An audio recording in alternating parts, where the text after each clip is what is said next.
I know you've been through the checklist. Diaper, clean. Fed, just finished. Burped, twice. Swaddled, rocked, bounced, walked around the living room in that weird little shuffle that sometimes works and sometimes doesn't. And your baby is still screaming.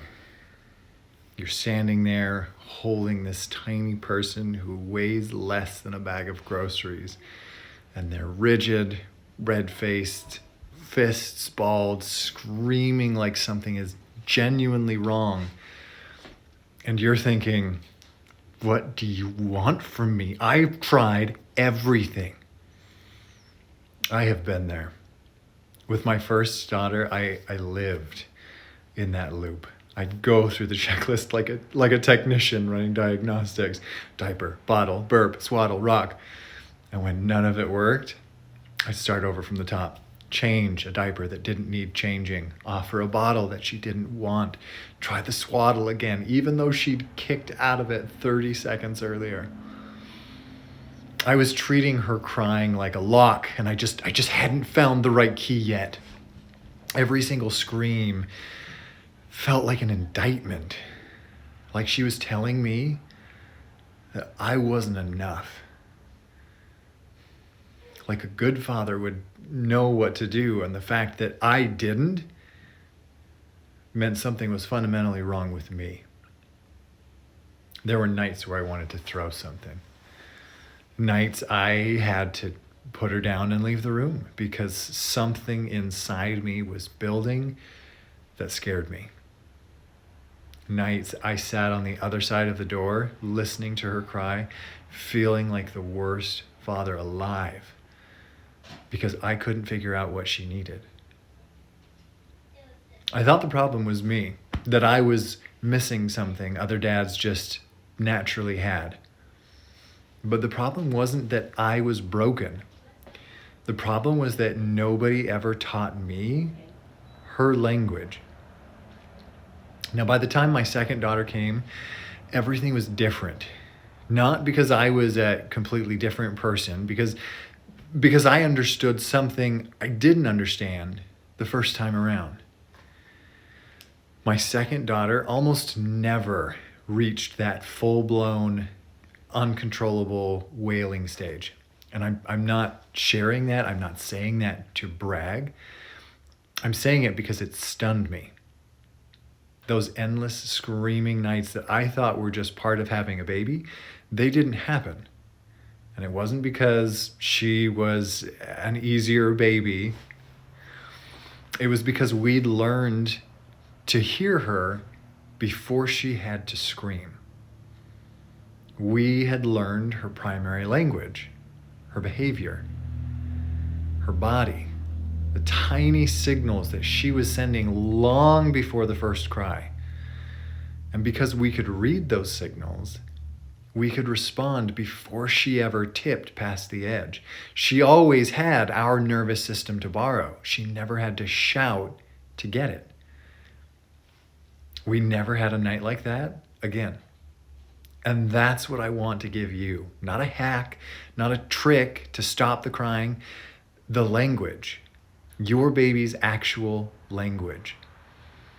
But first you need to understand why this works. And it starts with your baby's brain.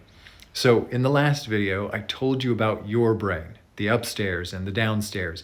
How when you're flooded, that staircase collapses and you're stuck in survival mode. Well, now I need you to hear something about your baby's brain. Your baby doesn't have an upstairs yet. I don't mean that it's under renovation. I don't mean it's a fixer-upper. I mean the construction crew hasn't even poured the foundation. That prefrontal cortex, again, right? That most advanced, that part that reasons, plans, considers consequences, calms itself down, is barely even a blueprint in your baby's brain. It won't be fully online until their mid-20s. Their mid-20s. Right now, your baby is operating almost entirely from the downstairs. Brainstem, limbic system, survival and sensation. They feel everything intensely and have zero internal capacity to manage any of it. Let that land for just a second. Your baby cannot self-regulate. Not won't, cannot. It's not a skill they haven't learned yet. It's a function their brain physically cannot perform. When they're overwhelmed, they have no mechanism to bring themselves back to baseline. None. They need to borrow yours. That's something called co-regulation. And it is the single most important thing happening between you and your baby right now. More important than the brand of formula, more important than the sleep schedule, more important than whether you're doing tummy time enough. When your baby is dysregulated and you offer your calm, regulated presence, your steady heartbeat, your slow breathing, your quiet voice, you are literally lending them a nervous system until theirs develops enough to handle the load. That's what we figured out by the time our second daughter arrived. We stopped trying to fix the crying and started lending her our calm before she ever needed to cry. We stayed regulated, stayed present, stayed close, and she borrowed what she needed. You're not failing when you can't make the crying stop. You are succeeding every second you stay regulated in the middle of it. And if you learn what I'm about to show you, you might find that the screaming nights get rarer. Not because your baby changes, but because you learn to hear them sooner. Okay? Crying is the end of a conversation, not the beginning. Your baby has been talking to you for minutes, maybe longer. They've been sending signals with the only tool that they have, their entire body. And by the time they're screaming, they've already tried everything else. Crying is the last resort. It's the equivalent of your baby shouting, "I've been trying to tell you something and nobody is listening." That was my first daughter. That was on that occasion. She was talking to me the whole time, every single night. And I didn't hear any of it because I didn't know what I was listening for. I was waiting for the cry and then reacting to it. I was skipping the entire conversation and only showing up for the scream. All behavior is meaningful. Every squirm, every sound, every shift in their little body is communication. Your baby has no words, no gestures that make sense to you as of yet, right? No way to say, "I'm hungry," or "I'm exhausted," or "this room is too loud and there are too many faces and I need it to stop." They only have their body. And most of us were never taught to read it. So let me teach you 4 things to watch for starting tonight. Okay? We're going to keep it simple. Hunger. Okay? Before the cry, your baby will root. They'll turn their head with their mouth open, searching, right? Their hands will come up to their mouth. You might see some lip smacking, little sucking motions on their fist. These signs show up minutes before the wail does, right? By the time a baby is screaming from hunger, they've been telling you for a while. You just didn't catch the whisper, so they had to shout. Okay? Number 2, I'm getting ahead of myself. Tired. Number 2 is tired, right? Yawning is the obvious one, but watch for some of the more subtle signals, things like rubbing their eyes or rubbing their ears, looking away from you, right? Breaking eye contact, going still when they were active a minute ago. A tired baby who doesn't get help winding down becomes an overtired baby. And an overtired baby is one of the hardest things on earth to soothe. You know that night where nothing works and they just spiral? That's usually overtired.